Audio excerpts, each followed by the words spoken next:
Hoy nos metemos de lleno en uno de los procesos, yo diría, más transformadores y también más controvertidos de la historia moderna de España. Hablamos de la desamortización, una medida que fue, en su momento, drástica, pensada para salvar al Estado, pero que al final acabó redibujando por completo el mapa social y económico del país. A ver, para entender la España de aquella época, del siglo XIX, la clave de todo está en el campo. Es que la tierra lo era todo, el principal activo de donde salía prácticamente toda la riqueza, pero ojo, porque también era la raíz de sus problemas más graves. Era, literalmente, un polvorín de desigualdad y de estancamiento económico. Y esto nos lleva a la pregunta central de todo este asunto, ¿no?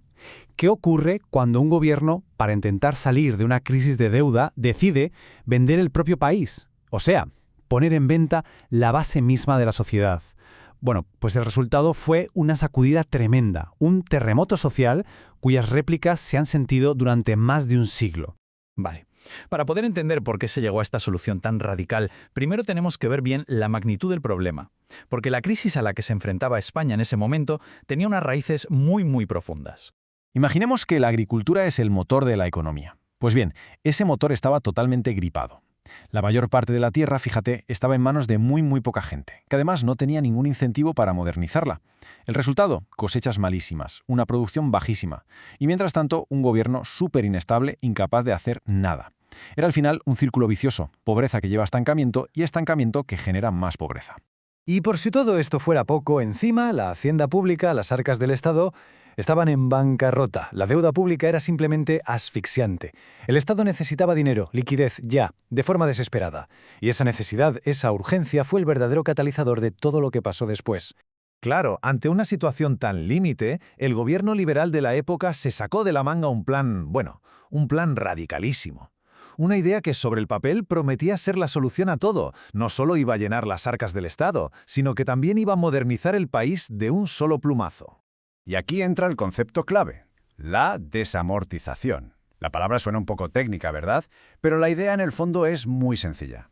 Se trataba de coger todas esas tierras que no se podían vender ni comprar, las famosas manos muertas que pertenecían a la Iglesia o a los municipios, y por ley ponerlas a la fuerza en el mercado. O sea, era como desbloquear el activo más valioso que tenía el país para convertirlo en dinero fresco, contante y sonante.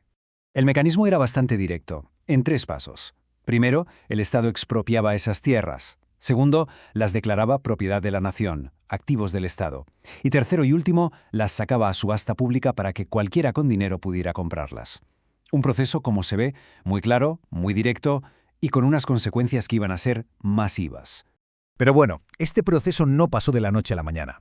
En realidad, se hizo en 2 grandes fases, 2 oleadas gigantescas, y cada una de ellas estuvo liderada por una figura política clave.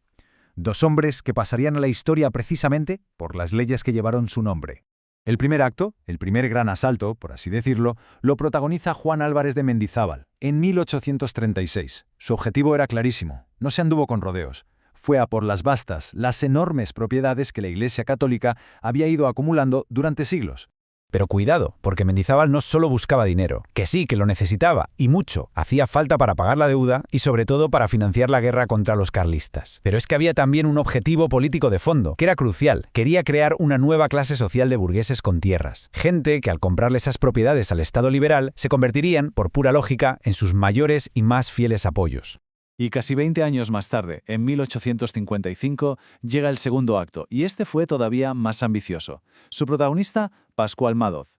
Y él no solo fue a por lo poco que le quedaba a la Iglesia, no. Apuntó a algo mucho más delicado, mucho más sensible socialmente, las tierras de los propios ayuntamientos. Estamos hablando de los bienes de propios que se alquilaban para financiar los servicios del pueblo y sobre todo de los bienes comunales que eran, esenciales para que la gente más pobre del campo pudiera sobrevivir. Si comparamos las dos, la diferencia es fundamental. La de Mendizábal fue un golpe directo al poder económico de la Iglesia, sin duda. Pero es que la de Madoz fue mucho más lejos, porque al vender las tierras comunales, lo que hizo en la práctica fue destrozar la red de seguridad, la red de subsistencia de las comunidades rurales más pobres. Y claro, ese cambio tuvo unas consecuencias sociales absolutamente devastadoras. Y con esto llegamos al meollo del asunto, porque esta transferencia masiva de propiedades, esta venta gigantesca, no fue algo neutral. para nada. Creó unos ganadores muy claros y unos perdedores muy definidos. Y al hacerlo, redibujó por completo la estructura social de España para las generaciones venideras.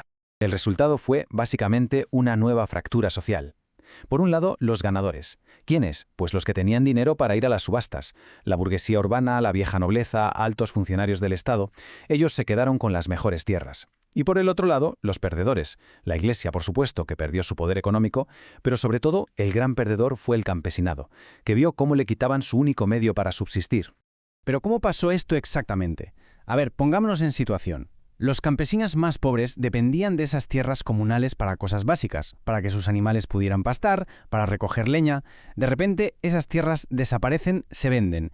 Ellos, obviamente, no tenían ni un duro para pujar en las subastas. Y para rematar, los nuevos dueños eran gente que solo buscaba una cosa, el máximo beneficio. Así que, ¿qué hicieron? Subir los alquileres y endurecer las condiciones. La vida en el campo se puso muchísimo más difícil.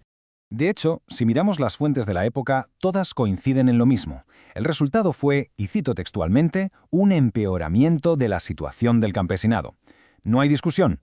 Para millones de personas, esta gran venta no tuvo nada de modernización. Fue una auténtica catástrofe que los hundió todavía más en la pobreza. Los convirtió en simples jornaleros, gente sin tierras obligada a trabajar por un sueldo mísero. Y las consecuencias no se quedaron solo en un simple cambio de dueños, que va. Este proceso dejó cicatrices muy profundas y muy duraderas, tanto en la propia tierra como en la sociedad española en su conjunto. Para que nos hagamos una idea de la escala de la que estamos hablando, vamos a dar una cifra que es brutal. Se calcula que aproximadamente el 50%, la mitad de toda la tierra cultivable de España, cambió de manos. O sea, esto no fue una simple reforma agraria, fue un auténtico cataclismo que transformó el país para siempre. Al final, el legado que dejó fue muy complejo y, en gran parte, bastante negativo. Lejos de conseguir ese sueño de crear una clase media de pequeños agricultores, lo que hizo fue todo lo contrario, consolidar los enormes latifundios, sobre todo en el sur de España. Esto, a su vez, creó una masa de campesinos sin tierra, desesperados, que se convirtieron en un foco de protestas y de conflicto social durante décadas, sentando las bases, de hecho, para las terribles divisiones que vimos en el siglo XX. Y por si fuera poco, a todo este hay que sumarle una deforestación brutal y la pérdida irreparable de patrimonio artístico con el desmantelamiento de cientos de monasterios. Así que llegamos a la conclusión. Y es que, a pesar de todo el terremoto social que provocó, la desamortización en realidad fracasó en sus dos grandes objetivos.